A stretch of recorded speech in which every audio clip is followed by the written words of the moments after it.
Avez-vous déjà lu les évangiles, et remarque à quel point le mot samaritain apparaît toujours charge de tension? Vous êtes-vous déjà demandé pourquoi ce nom suscitait tant de mépris, tant de colère, tant d'histoires accumulées? Pour la plupart des chrétiens d'aujourd'hui, bon samaritain signifie simplement un gentil étranger. Mais au 1er siècle, cette expression résonne comme une insulte. Remontons le temps pour comprendre comment un royaume divise, un temple détruit, des siècles d'hostilité et de préjugés ont créé l'une des blessures les plus profondes de l'histoire biblique. Et nous verrons pourquoi Jésus a choisi exactement ce point de conflit pour annoncer un nouveau royaume. Avant d'aller plus loin, je veux que vous participiez à cette conversation. Si ce sujet a déjà touché quelque chose en vous, signalez votre présence, aimez ce contenu, abonnez-vous à la chaîne et partagez-le avec quelqu'un qui vit son propre voyage de division et de réconciliation. L'histoire de la division d'Israël n'a pas commencé au milieu du chaos, mais à son moment de plus grande splendeur. Sous le règne de Salomon, la nation jouit d'une prospérité, d'une stabilité et d'une influence internationale sans précédent. Le temple de Jérusalem était un symbole de la présence de Dieu, et les rois de pays lointains voyageaient pour admirer la sagesse et les richesses du monarque. Cependant, derrière tout cet éclat, quelque chose se détériorait silencieusement. Le livre de 1 Roi, chapitre 11, verset 4, révèle que le cœur de Salomon n'appartenait plus entièrement au Seigneur, comme c'était arrivé à son père David. Ses nombreuses épouses étranges l'ont amené à tolérer, et même à soutenir, l'idolâtrie. Le fondement de la foi, qui soutenait le royaume, commença à s'effondrer, alors même que les signes extérieurs de réussite semblaient plus forts que jamais. Dans le même temps, la vie quotidienne de nombreux Israélites est devenue de plus en plus difficile. Pour maintenir ses grandioses projets de construction, sa cour royale et son armée, Salomon imposa de lourdes taxes et du travail, force au peuple. Ce qui était autrefois un royaume uni et prospère est devenu un endroit où les tribus du Nord, en particulier, se sentaient dépassées et ignorisées. Le mécontentement grandit, mais resta repris tant que Salomon vécut. Que les gens ont vu la splendeur, mais ils ont aussi ressenti le poids. Sous la surface dorée, le ressentiment couvait silencieusement, comme des braises attendant une étincelle. Cette étincelle est venue lorsque Salomon est mort, et que son fils, Rehoboam, est monté sur le trône. Il hérite d'un royaume qui semble fort, mais qui est en réalité profondément affaibli. Les représentants des tribus du Nord sont venus vers lui avec une demande simple: alléger le dur labeur et le lourd joug imposé par Salomon, et nous resterons fidèles. Les anciens qui avaient servi l'ancien roi conseillèrent à Rehoboam d'écouter le peuple, de le servir et de gagner son cœur. Mais il a rejeté ce conseil. Au lieu de cela, il a suivi les conseils de ses jeunes amis, qui l'ont encouragé à être arrogant et dur. Cette influence a conduit à une décision fatidique. À un moment qui allait changer à jamais l'histoire d'Israël, Rehoboam a répondu au peuple avec fierté: « Mon père a rendu votre joug lourd, mais je le rendrai encore plus lourd. » Avec cette déclaration, la fragile unité s'est brisée. Les tribus du Nord refusent de se soumettre et s'éloignèrent. 10 tribus se séparent pour former le royaume du Nord, Israël, établissant leur capitale à Samarie. Seuls Juda et Benjamin restent fidèles à la maison de David, à Jérusalem. Ce qui a commencé comme une tension politique s'est rapidement transformé en une division spirituelle durable, une blessure dans la vie du peuple de Dieu qui ne guérira jamais complètement tout au long de l'Ancien Testament. Lorsque le royaume se divisa et que Jéroboam devint le premier roi du Nord, il se rendit vite compte de l'instabilité de sa position. Même s'il détenait le pouvoir politique, il craignait de perdre la loyauté de son peuple. Selon la loi de Moïse, le lieu de culte choisi par Dieu était Jérusalem, dans le royaume du Sud, sous la domination de la maison de David. Jéroboam craignait que si ses sujets continuaient à s'y rendre pour des fêtes et des sacrifices, leur alliance finirait par se tourner vers Juda. Mu par la peur, et non par la foi, il a pris une décision radicale. Il dressa 2 veaux d'or, l'un à Bethel et l'autre à Dan, et déclara: « Voici tes dieux, ô Israël !» Ce qui a commencé comme une stratégie politique est devenu un désastre spirituel qui marquera le royaume du Nord pendant des générations. Ces veaux d'or étaient bien plus que de simples statues. Ils représentaient une fausse sécurité et une forme de culte difformé. Le peuple a appris à honorer le Dieu d'Israël tout en ignorant ses commandements. Au fil du temps, l'idolâtrie s'est répandue et multiplie. Des autels, des sanctuaires et des hauts lieux dédiés à d'autres dieux sont apparus dans toute la région. Le Seigneur n'a pas laissé le peuple sans avertissement. Il envoie des prophètes comme Élise et Élisée pour affronter les rois, a fait descendre le feu du ciel et a démontré que lui seul était Dieu. Des prophètes ultérieurs, comme Amos et aussi, parleurs avec une clarté tranchante, dénonçant l'injustice, la religion vide et l'infidélité du peuple, ils ont supplié Israël de se repentir, d'abandonner les idoles et de revenir à l'alliance avec Dieu. Cependant, malgré les signes, les miracles et les innombrables appels, le royaume du Nord persiste dans sa rébellion. Finalement, la patience divine a ceux de la place au jugement. En 722 avant JC, le puissant empire assyrien envahit le royaume du Nord. Après un long conflit, il conquit Samarie, la capitale. Le Deuxième livre des rois, chapitre 17, verset 6, relate ce moment en termes crus. Le roi d'Assyrie prit Samarie et emmena Israël captif en Assyrie. D'importants contingents de population furent de portes et disperses dans des régions éloignées de l'Empire. Les champs, les maisons et les villes qui appartenaient autrefois aux tribus d'Israël ont été abandonnées et détruits, témoignage visible du prix de l'infidélité à l'alliance. Mais l'histoire ne s'arrête pas à l'exil. L'Assyrie avait pour politique de déplacer les peuples conquis pour affaiblir la résistance et mélanger les cultures. Ainsi, il fit venir des gens de différentes nations, chacun avec sa propre langue, ses dieux et ses coutumes, et les installa dans les villes de Samarie. Ces groupes étrangers se mêlèrent aux Israélites qui n'avaient pas à être de porte. Pendant un certain temps, une nouvelle communauté mixte s'est formée, qui portait des traces de l'héritage israélien, mais était également influencée par d'autres traditions. Ce peuple émerge sera plus tard connu sous le nom de Premiers Samaritains, un groupe distinct avec une identité complexe, né du jugement, du déplacement et de la fusion culturelle dans le pays qui fut autrefois le cœur du royaume du Nord. Lorsque les Assyriens ont réinstallé des peuples étrangers dans les villes de Samarie, les nouveaux arrivants sont entrés dans un pays avec une histoire qu'ils ne comprenaient pas et un Dieu qu'ils ne connaissaient pas. Bientôt, quelque chose de terrifiant commença à se produire. Les lions sauvages attaquaient les gens et la peur prenait rapidement d'une dimension religieuse. Ils ont conclu qu'ils étaient punis par le Dieu de ce pays parce qu'ils ne savaient pas comment l'adorer correctement.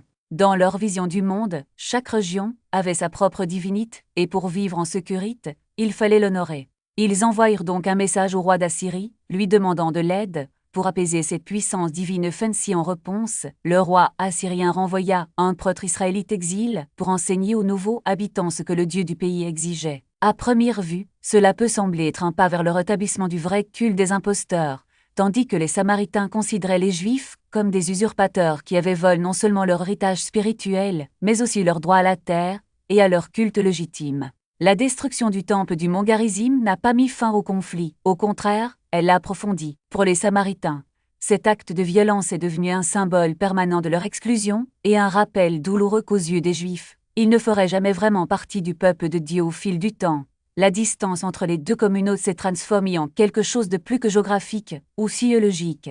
Elle est devenue culturelle et même existentielle. Les Samaritains, désormais privés de leur temple, ont adapté leur foi pour survivre. Ils ont maintenu leur tradition, préservent leur version de la Torah, qui différait sur des points que de la version juive, et ont continué à célébrer leurs fêtes comme Pâques sur le mont Garizim, même sans sanctuaire. Pour eux, la montagne elle-même était sacrée, un autel naturel où Dieu avait promis de bénir son peuple. Pendant ce temps, les Juifs, surtout après la reconstruction du second temple de Jérusalem, ont renforcé leur identité autour de la centralité de la ville sainte. La loi, les prophètes et les écrits sacres ont été lus et interprétés de manière à valider Jérusalem comme le seul lieu choisi par Dieu pour habiter parmi les hommes. Ce désaccord ne concernait pas seulement les lieux de culte, mais aussi ce que signifiait être le peuple de Dieu. Les Samaritains affirmaient que leur lignée remontait aux tribus du Nord qui étaient restées dans le pays après la chute de Samarie, et que leur foi, bien que différente, était également valable. Les Juifs, à leur tour, se considéraient comme les seuls héritiers légitimes de l'Alliance, car ils avaient préservé la Torah de Moïse sans les corruptions introduites par le syncrétisme. Pour eux, les Samaritains étaient un rappel vivant de l'échec d'Israël à rester fidèle, une communauté née de la désobéissance, et donc à laquelle on ne pouvait pas faire confiance. L'hostilité ne se limitait pas aux débats théologiques ou aux conflits territoriaux. Elle se manifeste dans la vie quotidienne, dans les relations sociales et même dans le langage. Les Juifs voyageant dans la région de Samarie évitaient tout contact avec les habitants locaux, craignant une contamination spirituelle ou physique. Les histoires et dictons populaires enforquaient les stéréotypes. Les Samaritains étaient considérés comme des escrocs, des impurs et des indignes de confiance. D'un autre côté, les Samaritains nourrissaient du ressentiment contre les Juifs, les accusant d'arrogance et de formant la vérité pour justifier leur règne. Cette méfiance mutuelle crée des barrières presque insurmontables, au point que, des siècles plus tard, lorsqu'un Juif devait se rendre de Galilée à Jérusalem, beaucoup préféraient faire une longue marche autour de la vallée du Jourdain plutôt que de traverser la Samarie. Pourtant, derrière cette division apparemment irréconciliable se cache une profonde ironie. Les Juifs et les Samaritains partageaient les mêmes racines dans le Dieu d'Abraham, d'Isaac et de Jacob. Tous deux croyaient dans la Torah, quoique dans des versions différentes. Tous deux attendaient la venue d'un Rédempteur, d'un prophète comme moi ou du Messie promis. Et par-dessus tout, tous deux vivaient à l'ombre d'empires étrangers. D'abord la Perse, puis la Grèce et enfin Rome, qui les traitait comme des peuples soumis. Mais au lieu de s'unir face à un ennemi commun, ils se considéraient comme des rivaux, chacun convaincu que sa version de la foi était la seule vraie. C'est dans ce contexte de division et de méfiance que, des siècles plus tard, un Galiléen traversa la Samarie et défia toutes les attentes. Non seulement il la traverse ce pays et vite, mais il s'étarte près d'un puits, à part là une Samaritaine, et lui, à Revle, et par extension à tout son peuple, que l'adoration de Dieu ne dépendait pas des montagnes ou des temples, mais d'un cœur sincère. D'un simple geste, il expose la fragilité des barrières humaines et souligne une vérité que les deux peuples avaient oubliée. Dieu ne se limite pas aux lieux, mais il recherche ceux qui l'adorent en esprit et en vérité. Mais c'est une histoire qui était encore à venir. Avant elle, le fosse entre Juifs et Samaritains resterait une blessure ouverte, un témoignage silencieux de la façon dont la religion, mêlée d'orgueil et de peur, peut transformer des frères en étrangers est un puissant miroir de vos propres voyages spirituels. Tout comme les Samaritains ont été marginalisés pendant des siècles, éthiques comme impurs et indignes, de nombreux Afro-Américains portent le poids d'une histoire marquée par l'exclusion, que ce soit par l'esclavage, la ségrégation ou les cicatrices invisibles d'un système qui, pendant trop longtemps, attendent de définir leur valeur par la couleur de leur peau. Et pourtant, tout comme Jésus a choisi de s'asseoir au puits de Jacob, fatigue et a soif, pour se révéler d'abord à une Samaritaine, Dieu se révèle souvent de manière plus profonde précisément à ceux que le monde considère comme est moins important. L'histoire des Samaritains et des Afro-Américains est intimement liée non seulement à la douleur du rejet, mais aussi à la manière dont Dieu transforme cette douleur en témoignage. Lorsque Philippe prêchait en Samarie, il n'y avait aucune distinction entre la puissance de l'Évangile pour les Juifs et pour les Samaritains, les mêmes signes, la même joie, la même délivrance. De même, lorsque l'Évangile a atteint les communautés afro-américaines, il n'est pas venu comme un message édulcoré ou adapte, mais comme une vérité qui brise les chaînes, tant spirituelles que physiques. Dans les plantations du Sud, dans les églises clandestines éclairées par des bougies, dans les champs qui résonnaient dans les champs de coton, le Saint-Esprit agissait avec la même intensité avec laquelle il était descendu sur les Samaritains. Des hommes et des femmes qu'il avait traités comme des biens ou des citoyens de seconde zone ont découvert qu'en Christ ils étaient héritiers de la même promesse, et tout comme Pierre et Jean se sont rendus en Samarie pour confirmer que le Saint-Esprit avait à être répandu sur ceux qui étaient auparavant considérés comme des étrangers. L'Église noire a émergé comme une force prophétique, non seulement recevant l'Évangile, mais le vivant d'une manière qui remettait en question les structures d'oppression. Lorsque les apôtres imposent les mains aux Samaritains, et que l'Esprit vint, c'était un signe que Dieu ne reconnaissait pas les lignes de démarcation tracées par les hommes. De même, lorsque les premiers dirigeants afro-américains se sont soulevés, comme Richard Allen, qui fonde l'Église épiscopale méthodiste africaine en réponse à la ségrégation dans les églises blanches, ils ne demandaient pas la permission de faire partie du corps du Christ. Ils déclaraient, par leur ville et leurs ministres, qu'il lui appartenait déjà et que l'unité en Christ ne pouvait être limitée par des barrières raciales ou culturelles. La parabole du bon Samaritain, racontée par Jésus, prend un nouveau sens lorsqu'on la considère à travers le prisme de l'expérience afro-américaine. Combien de fois au cours de l'histoire ce sont les descendants d'esclaves africains qui se sont tartés pour soigner les plaies, que ce soit dans les hôpitaux de fortune pendant la guerre civile, dans les soupes populaires pendant la Grande Dépression, ou dans les mouvements pour les droits civiques, où de jeunes hommes noirs ont risqué leur vie pour protéger des manifestants blancs battus par la police. Le Samaritain de la parabole n'était pas seulement un exemple de compassion.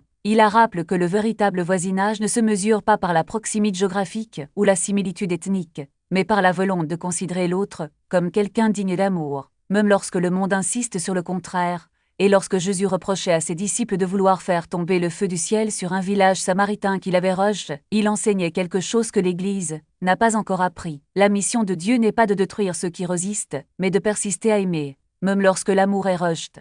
Cette leçon résonne profondément dans un contexte où la violence raciale et la méfiance mutuelle laissent encore des traces. Combien de fois au cours de l'histoire la réponse au rejet a-t-elle davantage violente?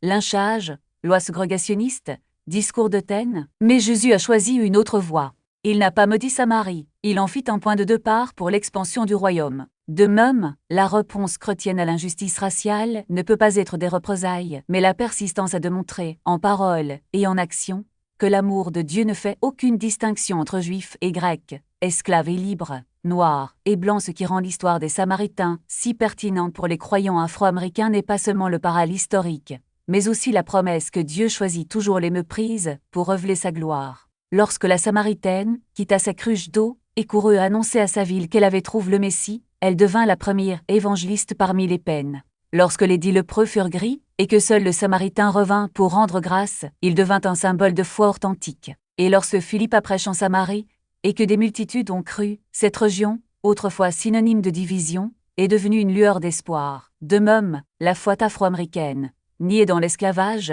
nourrie dans la résistance, et renforcée dans l'adoration, est devenue un témoignage vivant que Dieu non seulement entend les cris des opprimés, mais les utilise pour proclamer sa vérité au monde. Le commandement de Jésus dans Actes 1, 8.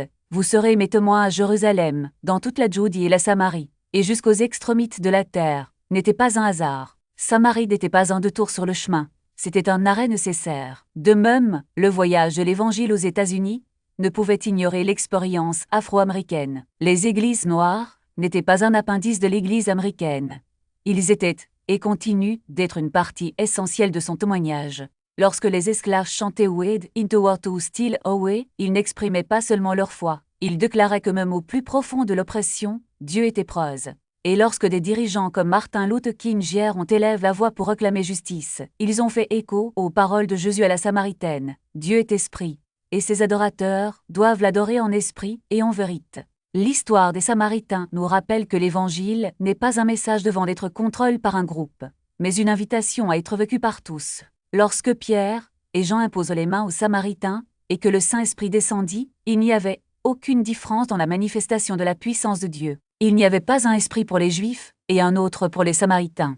De même, il n'y a pas d'évangile pour les Blancs et un autre pour les Noirs, un pour les riches et un autre pour les pauvres. Le même Christ qui est mort sur la croix pour les péchés du monde est le même qui est ressuscité pour offrir une vie abondante à chacun, sans distinction de race, de culture ou d'origine. Ainsi, l'histoire qui a commencé avec une Samaritaine près d'un puits se termine avec une foule de Samaritains déclarant « Cet homme est véritablement le sauveur du monde, pas seulement de Jérusalem, pas seulement de Judée, mais du monde entier. » Et si Dieu a pu transformer une nation méprisée en porteuse de son message, il peut également utiliser ceux que le monde marginalise pour proclamer sa vérité. Parce qu'en fin de compte, l'Évangile ne parle pas de qui nous étions, mais de ce que Dieu nous appelle à être. Une famille unie par le sang du Christ, où il n'y a ni juif, ni grec, ni esclave, ni libre, ni homme, ni femme, mais où tous ne font qu'un en Jésus. C'est comme se regarder dans un miroir. Voici un peuple expulsé de ses terres, de place par des empires et des luttes de pouvoir qu'ils ne contrôlaient pas. Ils ont été étiquetés comme impurs, leur l'église remise en question, leur culte ignore. La loi, la coutume et la culture ont tracé des limites pour les maintenir de l'autre côté, loin du respect et de l'acceptation. Ils vivaient avec une réputation qu'ils n'avaient pas choisie, portant le stigmate imposé par d'autres qui se croyaient plus purs, plus corrects, plus méritants de la faveur de Dieu. Les Samaritains savaient ce que c'était que d'être traités comme des étrangers, avant même d'ouvrir la bouche. Leurs prières ont été rejetées. Leur tradition, ridiculisée. Sa simple présence est considérée comme impure. Aux yeux de nombreux juifs, ils étaient des personnes à éviter et non à accueillir. Et pourtant, c'est précisément dans ce scénario qu'entre Jésus. Il ne porte pas la peur, les préjugés ou les hypothèses de sa culture. Là où d'autres voient une contamination, lui voit un champ de mission. Là où d'autres contournent la Samarie, il la traverse directement. Il s'assoit près d'un puits samaritain, demande de l'eau à une femme samaritaine et lui parle comme à quelqu'un qui a de la valeur, un esprit et une âme. Il raconte des histoires dans lesquelles le Samaritain est le prochain, qu'il aime vraiment, l'étranger, qui devient un exemple. Reçoit la gratitude d'un lépreux samaritain et honore sa foi. À chaque étape, il refuse de laisser l'hostilité hériter dicter son cœur pour ceux qui portent la marque de l'exclusion. Ce Jésus n'est pas lointain. Il est profondément pertinent. C'est celui qui entre dans les communautés qualifiées de dangereuses, de ghettos ou de moins que, et qui les appelle M. Il indique aux roches qu'ils sont vus, connus et invite, confronte les cystes qui nient l'humanité et appelle ses disciples à faire de même. Le mur que le monde s'efforce de construire entre les races, les classes et les cultures, il le démolit avec son propre corps sur la croix. Et il continue de le faire aujourd'hui. Guérir les identités, blesses, récupérer les dignités, voler et construire un royaume où ceux qui sont marginalisés deviennent des fils et des filles au centre de son amour. L'histoire des Samaritains n'est pas seulement un chapitre lointain perdu dans l'Antiquité. C'est un miroir vivant tendu devant chaque génération. C'est un avertissement. Les divisions sémies et arrossies de peur, d'orgueil et de préjugés peuvent se durcir et générer des siècles de douleur, si nous le permettons. Mais c'est aussi une promesse puissante. Ce que les hommes brisent, Jésus peut le restaurer. Il entre dans la vie de la femme à qui personne ne voulait parler. Il rendit hommage aux Samaritains que tout le monde méprisait, le transformant en héros de l'histoire. Il a répandu son esprit sur un peuple que d'autres se faisaient un devoir d'éviter. C'est ainsi qu'opère l'Évangile. C'est ainsi que se manifeste le royaume de Dieu. C'est le cœur du Christ qui se dirige vers les rejetés, grille les vieilles blessures et crée une nouvelle famille où le monde ne voit que des ennemis. Alors transformons cette histoire en prière. Seigneur, apprends-nous à voir les autres, comme tu as vu les Samaritains. Cela nous enlève les préjugés, la fière et la peur. Abattez tous les murs que nous construisons. Ces barrières silencieuses dans nos cœurs, dans nos familles, dans nos églises et nos communautés. Fais de nous des adorateurs qui te cherchent en esprit et en vérité, sans nous cacher derrière des traditions ou des tribus. Fais de nous des voisins qui font preuve de miséricorde quand il est plus facile de tourner le dos. Unissez-nous comme un seul peuple sous un seul Sauveur, Jésus-Christ, notre Seigneur. Amen. Si ce voyage à travers les Écritures vous a ouvert les yeux, bouscule certaines certitudes, rappelle que Jésus traverse encore des lieux de rejet, ne laissez pas le message s'arrêter sur vous. Faites-le avancer. Aidez-la à atteindre ceux qui ont besoin d'entendre.